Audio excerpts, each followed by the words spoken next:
4 ही तरह के लोग मुझे लगता है कि गायत्री परिवार में आपको देखने को मिलते हैं। पहले तो वो हैं जिनकी सांसों में गुरुदेव बसे हुए हैं।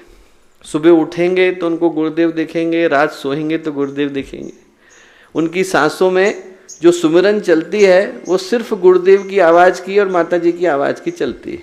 इसके अलावा ना उनको कुछ दिखता है, ना सूझता है, ना करने का मन करता है। दूसरे वो हैं जो कार्यक्रम के समय में गतिशील हो जाते हैं पर बाकी के समय में सो जाते हैं। उनको आगे की पंक्ति में लाने की आवश्यकता है। उनको ये याद दिलाने की आवश्यकता है कि गुरुदेव ने कहा था कि हर क्षण ही कार्यक्रम है। हमें कार्यक्रम की प्रतीक्षा करने की आवश्यकता नहीं, हमें तो हर दिन को एक नया कार्यक्रम लेने की आवश्यकता है। तो गायत्री परिवार के पहले कार्यकर्ता तो वो जिनकी सांसों में गुरुदेव बसे हैं। गायत्री परिवार के दूसरे कार्यकर्ता वो जो कार्यक्रम के समय में जागृत हैं पर बाकी के समय में सो गए हैं, उनको जगाने की आवश्यकता है। गायत्री परिवार के तीसरे वो जो कभी बहुत जागृत हुआ करते थे पर अभी विभिन्न कारणों से उतने गतिशील नहीं, उनको खींच करके लाने की आवश्यकता है।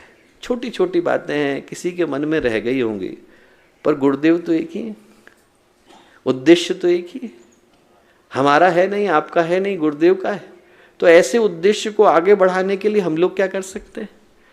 मुझे याद है कि वर्षों पहले यहाँ पर बड़े एक सम्मानित कार्यकर्ता रहते थे। किसी कारण से जाना पड़ा तो लोग उनके पास गए और उनसे बोले कि आप शांतिकुंज के विषय में कुछ बुरा बोलिए। गुजरात के ही कार्यकर्ता थे। वो बोले, जिस मुंह से पान खाया है उससे गोबर नहीं खाऊंगा। जिस मुंह से गुरुदेव का नाम लिया है उस मुंह से, मेरे मुंह से गलत बात नहीं निकल सकती। आप सोच के देखिए, ये जो भावना है व्यक्ति के अंदर कहीं गहरे बसी है कि हो सकता है कि हमारी इस केंद्र के साथ न बनती हो सकता है कि हमारी और इनकी आपस में भावना न बनती हो, पर गुरुदेव के प्रति सबकी भावना एक है।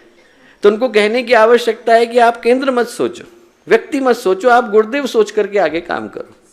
तीसरे वो हैं जिनको इस दृष्टि से आगे लाने की आवश्यकता है। और चौथे वो हैं जिनने कभी न कभी गुरुदेव का नाम कहीं न कहीं सुना है, किसी न किसी रूप में सुना है। उनके घर में अखंड ज्योति आती थी, अभी नहीं आती है। कभी वो यहाँ संस्कार करा करके गए हैं, बहुत दिन से आए नहीं हैं। कभी वर्षों पहले यहाँ से गुजरे थे, रुके थे, ठहरे थे, पर अब नहीं आ पाए। ऐसे सभी लोगों को जो गायत्री परिवार से परिचित हैं उनको अभिन्न अंग बनाने की आवश्यकता है। इन 4 पर ही हम लोग मेहनत करें दोस्तों, तो न जाने ऐसे कितने घर हैं जिनके पास हम लोग सहजता से पहुंच सकते हैं। अगर आपको हमारी यह वीडियो पसंद आई हो तो इसको लाइक, कमेंट और शेयर जरूर करें।